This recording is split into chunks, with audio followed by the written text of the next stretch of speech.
my son, I'm running with the buggy to the bus stop. The driver is not even waiting for you. They looking for me where they go. But here there's nothing to show. After gathering, you are covering up. They always cut their hair. Did that happen to you? Oh my God, that's like a signature welcome. There's this phrase or question they always ask you. You're right. Are you alright? Are you alright?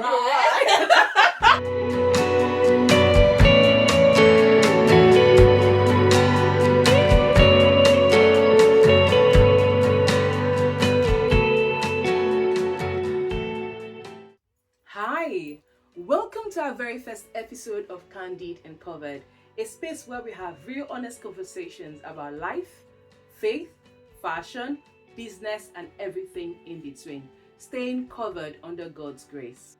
Life is full of unexpected turns. Imagine working with someone in a whole different country and years down the line by God's plan, meeting that same person in another country, navigating faith, family, career.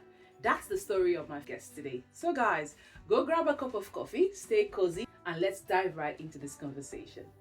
Today I have an amazing guest with me, and I have known her for years. And yeah, I'm just going to let her introduce herself. Hi everyone, my name is Darling, and I'm a mom of 5, a global health manager, a digital coach, a fashion enthusiast, and a lover of God above all. Darling and I have known ourselves for a couple of years now, back in Nigeria, and it's interesting how life brought us back together here in the UK. She has her own amazing family, I have my own family as well. Let's share how we met. Do you remember how we met? Yes, I can remember. Okay, tell us. So we met in Port Harcourt, right? Yeah, in GRA, yes. 4 Wheels. 4 Wheels, yeah. 4 Wheels company. Used to work there. Car rental company. Yeah. So I worked as the receptionist. I think while you're the marketer. Yes. Of that, it was a car rental company. Moving to the UK, have you always wanted to move to the UK or lived abroad, or it was something that came suddenly? It was a sudden plan. Okay. I've always wanted to leave the shores of Nigeria, but as a timing, I didn't really know. So an opportunity, you know, came for us to move, and I had to just jump on it. Okay. It wasn't easy. It wasn't easy. Sonia, you know. You know, the challenges and the surprises, the shock, everything just hits you, and it was a lot. It was a lot. It was a lot, but we're here. Yeah, we're here, and we're thriving. All glory to God, Yeah. you know. And so, what was the biggest culture shock and struggle you faced? The first struggle was trying to navigate my way. The weather first was one of the things, because when I moved in, at 4 p.m. the weather's dark. Yes. My kids are in school. Night is dark. Right. It was hard for me at that time, and again, the weather. You know, you can never get used to UK weather, no matter how long you've been in this country. So always covering yourself up. You know, in Nigeria, we used to show ourselves when it comes to fashion people. We want to show. But here there's nothing to show. After gathering, you are covering up. You are covering that part, it's annoying. Not like you want to show off, but for crying out loud, you took your time, you dressed up, and at the end of the day, you're wearing one jacket. How now? Like, it was a lot for me though. It's not something that I love to do, but you have to, because you have to cover up. Oh my God, the cold alone. You get so. You don't have any option. Yeah, so those are the things that it wasn't really okay for me as at the time. And also time is of the essence in this country. I didn't have the luxury of time. You have to run for the bus, else it's gone. It's gone. So time, it was something that I had to it was a struggle, because there was no African there's no time. African time here in the UK. When it's 4, it's 4. Sonia, if you miss your bus, you missed your bus. Yes. You're running. Right. Oh my, it was. I had my son. I'm running with the buggy to the bus stop. The driver is not even waiting for you. They looking for me right they go. It's so painful. At one time I have my experience like you see me coming, the guy is going. Really? That's not nice. But there are some drivers that will wait for you. I know, but you know that there are also time. They work with time, so you're not gonna be in your house chilling and you're running down and you want to wait for him. So yeah, those are the things that I was not really cool with. But well. So what about what other culture shock did you face? I will say there's this phrase or question they always ask you. You're right. Are you alright? Are you alright? Like imagine you tripped. Or maybe you fell. Are you alright? Are you alright? You asking me, are you alright? You can see that clearly I'm not alright. Help me! Give me a hand, pick me up, ask me, are you alright? Or you could even say, do you need help? Or do you need help? Or something. Yeah, in Nigeria, I'll say, oh, so sorry. So, yeah. Are you alright? As at that time when I came in, I didn't really understand. So when they asked me, I used to get a piece like, come, don't ask me that. How can you be asking me, are you alright? It's obvious. Right? So yeah, those are a few of the things that now we're already used to. How did you handle the challenges? Was there any moment where you felt like giving up? Oh yes, there are lots of times, million and one times where I've already given up. I remember one time I called my mom back home, my husband several times. I said, I'm going. You're going? I'm leaving this place. Carry your UK. I don't want anymore. This is not the life that I set out to live. I don't want this kind of struggle all in the name of abroad. I don't want. I'm going. Yeah. So would you say UK is overrated? In what? When it comes to life generally, you know how people come and tell you, it's people are going for Nigerians. They tell you they're going for seeking greener pasture. Would you say UK is worth all of that, or living abroad is worth it generally? For me, let me speak for myself. Yeah. I will say, when we're coming here, or you're coming here, you have reasons why you're coming here. For me, the reason why I came here, yes. I came here because of security. Okay. I came here because of the education. I came here for to seek a greener pasture. So yes, for that. Okay. But for other aspects, I will say no. Okay. The social aspect, I will say no. You can't compare the life in Nigeria when it comes to compare. For the community, I will say no. Yes, that's right. True. So yes, but for other ones, I will say yes. So it's not really overrated, but depends on where you're looking at it, what you want, the main thing you want as a person in life. Yes, if you like being more social, you like the lifestyle in Nigeria, fine. But if you're concerned about more serious issues, which is education, medicals, and all of that, I think UK is better. Yes, I agree with you. Yes. Okay, so you had some of your kids in Nigeria, and you had the last one here. Can you share your experience?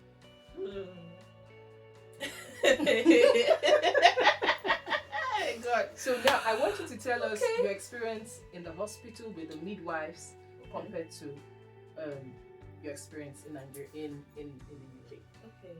Back home in Nigeria, when it comes to from antenatal, because I had my 3 girls in Nigeria. So antenatal, normal, they check your urine, blah blah blah.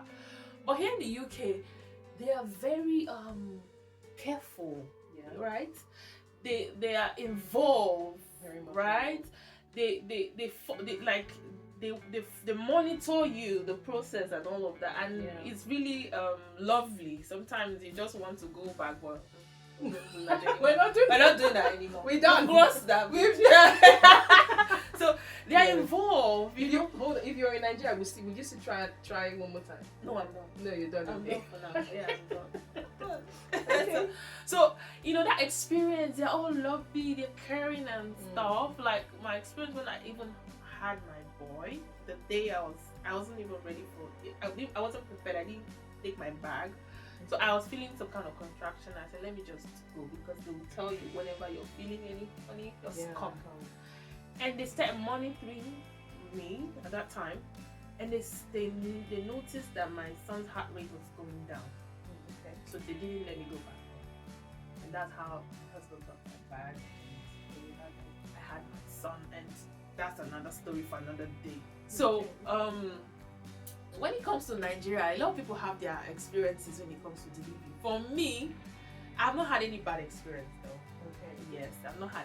But the care and the care for the process here, I give it. Yeah, it's better here in the UK. Yes. But when it comes to community, so afterwards, after having the child, when it comes to the omugwo, hi, you cannot. You just cannot. Sonia, you cannot. You just cannot. Sonia, do you know I had my son 3 days after I was pushing the buggy to school. At that train station, I was crying my eyes out. I just had my son everywhere. I'm fragile, even now. In Nigeria, you're not allowed to go out for like three months. Oh my God, I don't know. Something like they're gonna call your parents, call every family member. They're gonna be on your case. Home, just drinking. No, they're gonna be on your case. Like they're gonna be angry with you if you even stand up. But here, you're gonna do everything yourself. There was something you said that even when you vomit, you will get up and pack it and clean it. When you're done, you continue life.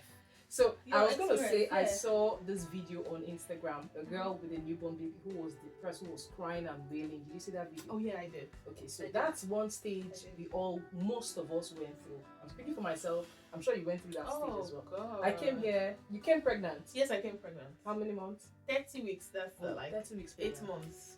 So I came in 4 months pregnant. And after having my second son, I had my first son in Nigeria. After having my second son, it was crazy. Now let's talk about you, which we were already talking about, with you doing everything yourself. You want to eat the pepper soup. In fact, I was not desiring pepper soup. I was not hungry for pepper soup. Hey, because you're already stressed. You have a crying baby, a newborn to take care of. You have other kids to take care of. Yeah. So it's a lot compared to Nigeria, where your mom is already there. Before I had my baby, my mom was already there. Yes. I had a lot of people coming in and out. This one, it was just me, my husband, and my children. There were days where I would cry, and after crying, I would wipe my tears and keep pushing. And you know what? I really thank God for strength. I thank God for the Holy Spirit, who was always there to comfort and give you that help that we all need. Yeah. Now that you're settled, how do you balance being a wife, mom, and pursuing your own goals? Being a wife, first off, it's just all encompassing. You have to marry them, but first off, you need to be intentional about it. Okay. So I'm intentional about being a mother, being a wife, and also pursuing my dreams, right? Yeah. So I create time, right? Because here in this country, there's a pattern where you need to work, because the bills will always come. Yeah. But you also need to know that family is priority, right? So they need your attention. Like as a mother, I'm being intentional about being there for my kids. Yeah. For example, like last year, I took annual leave in the summer, for the whole of the month of August and part of July. I was there, I was available for family. Just family. Then my shifts that I pick, I work 4 days, and in those 4 days, I go and then I come back in the morning. So I'll be there, see them go to school, see them come back, because you have to be intentional. Yeah. Because time is running. Before you know, these kids are all grown up, and it will just seem like you're not there, but you're there. Yeah. Present but not present. You get so that's how this is, patterned or programmed or whatever. But it all boils down to you being intentional, deliberate about what you want to do and your priorities. So, what's one thing marriage and motherhood have taught you? Oh, patience. I'm not a patient person. Sonia. Hey, goodness. No, I don't have one single patience. Well, being married and having kids are pretty patient. Oh my God. Being married first, you know, you have to submit to your husband, you have to listen, you have to take permission, and all of that, take approval. You know? Okay. So it gave like, okay, calm down. Secondly, being pregnant, the process, having kids, seeing them grow, nursing them, oh my God. Every mother out there, kudos, you know. Patience is the key. Yes, patience is the key. For me, I've always been a very patient person. And even my native name, Ediri, it means patience. Okay. And so I've always been very patient. That's I would say. But having kids, I think I struggle with being patient after having kids. Oh, I kid you not. I don't understand how that works, but being patient now, it's hard work for me. Like, I used to be patient, but the moment I started having kids, my goodness, these kids will test your patience. Oh my God, they will test your patience to the point that you will be like, what have I done to you? But we thank God for His love, we thank God for His mercies, we thank God for His patience and for giving us patience as parents. And yeah, we just keep doing what God has called us to do, raising godly kids. Yes. Yeah. During the process where you had, where you felt like going back, was there any Bible verse that was very helpful that kept you going? The one verse I would say, but it's very popular one, and a lot of people will laugh at it. But Psalm 23. Psalm 23. It's packed. Psalm 23. It was like my comfort, you know, where it says, even in the valley, because it was like darkness covered, you know, every aspect. And Sonia, you know a bit about my story, right? In depth of it. It was a lot at that time. It was a whole lot. So Psalm 23 was like a comfort for me, because when it comes to provision, protection, you know, settlement, you know, Psalm 23 has all of that. Yes. Yes. It's fact. So it's fact. It's fact. And again, my go-to scripture as well is Philippians chapter 4 verse 19. So when there's no pounds, when there's no physical pounds, you know, Philippians. No, I'll just write a long list of all my needs there and put Philippians there. Yeah, and I don't know how everything just comes, you know. Yeah, so the word works, you know. Oh yes, it's interesting how the word works. The word works. It does. Another thing I noticed is, or I've seen with a lot of people who moved here, after a while, they always cut their hair. Do you have any? They always cut their hair. Did that happen to you? Oh my God, that's like a signature welcome to every Nigerian lady with a family that relocated to the UK, because time is of the essence. Yes. You don't even have the luxury of time for yourself. Talk more of hair. You know, you're pursuing shifts up and down. When you come back home, you want to rest. Then when do you have the time to go to the salon? Salon is even very expensive, right? You want to pay £50 to go and make hair and carry for 2 weeks. £50 after £50 after 2 weeks. Do you get? So you know, people that make hair here in this country, they are millionaires, I can say. So right? You don't want to do that because you're still trying to navigate your way. Yes. Bills are there. So the thing is, let me just take it off. Let it just go. It's funny. Let me take it off. Right? I met a couple of ladies and they all had that. There was that phase where they cut off their hair. I also went through that. It's healthy. It's healthy for your mental health. You need it.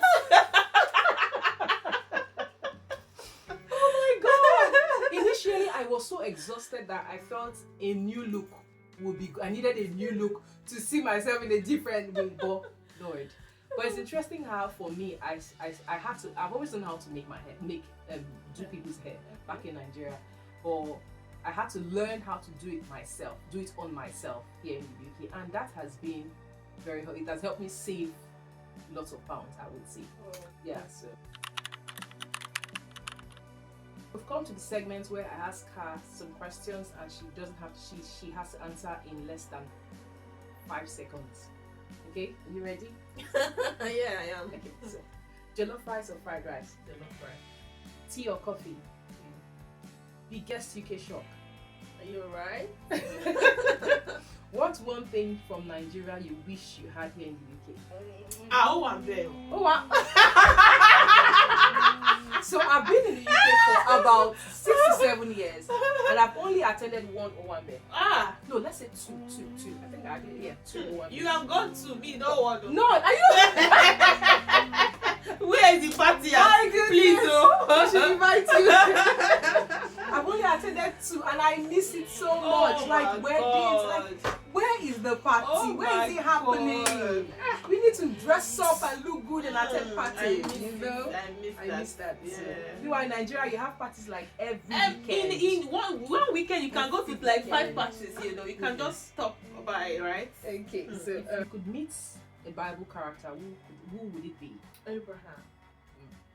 Favorite Bible verse? Philippians 4:9. What's more stressful, UK weather or Lagos traffic? Lagos traffic.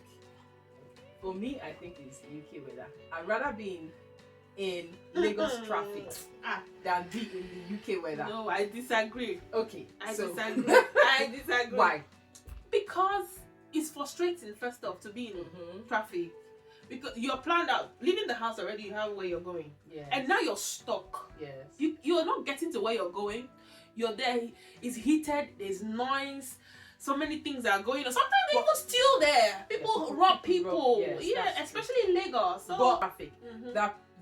It's fun for me because there on the road you can buy gala, you can buy plantain chips. when you chop gala, you don't go toilet. You go there inside traffic, go toilet. My goodness, but I think I'd rather go for the traffic. The sun that will mama you inside that traffic.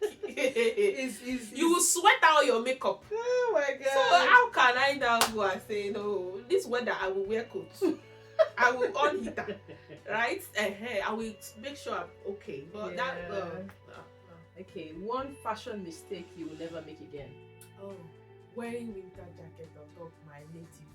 Lie. But there are some natives I think you can still throw on a jacket, a winter jacket. It doesn't. It can never come. It doesn't. Oh no. So even you check the runway fashion week and see you see them wear anything like winter jacket short. You don't see it. The day I did that, I looked funny. So you rather wait until summer I before wait you rock for proper summer when the sun is out. Then I rock But my that's native. not good business for us. Meaning we won't be making money. As a No, market when designer. it's summer, we'll come and patronize it. Oh, I see why I get really busy during summer, and during winter there's not so much going on. Oh yeah, So you are one of them now, no, right? but seriously, make outfits that are gonna suit in between the weather. The weather. Yeah. With African print. Yes, you can. Maybe we should start. Yes, That's a good idea. Yes. I'll look into that. Alright. Alright. I think my husband mentioned something like that some time ago. What's the first thing you do when you wake up? Pray. If you could go back in time and give yourself one piece of advice before moving to the UK, what would it be? Oh, darling, stop procrastinating. Move, take that decision. Don't be afraid to fail. Okay. For women watching who feel stuck and scared of the big life decisions, who intend to relocate and are afraid of a lot of things, they have fears, what would you say to them? My advice would be, change is a constant thing in life. You're either prepared for it or it happens to you. Yeah. So, you have to be ready, or it's gonna happen to you somehow. And don't be afraid to take that decision or for that change. And also, I will say one of the things you also need to know is you have God, right? And whatever change or whatever decision you are making or you want to take, always involve God in it, and He will help you, because He saw me through, and I have confidence and I believe that He will also see you through. So if you're watching and you're in a season of transition, whether it's moving to a new place or getting married, settling down, I want you to know that whatever you do, put God first, trust God in the process, trust the process, put God first, trust the process, and I believe everything will work out for good. The Bible says everything works out together for good to them that love the Lord. So if you could go back and tell your younger self something, what would it be? Oh, I think I mentioned it already.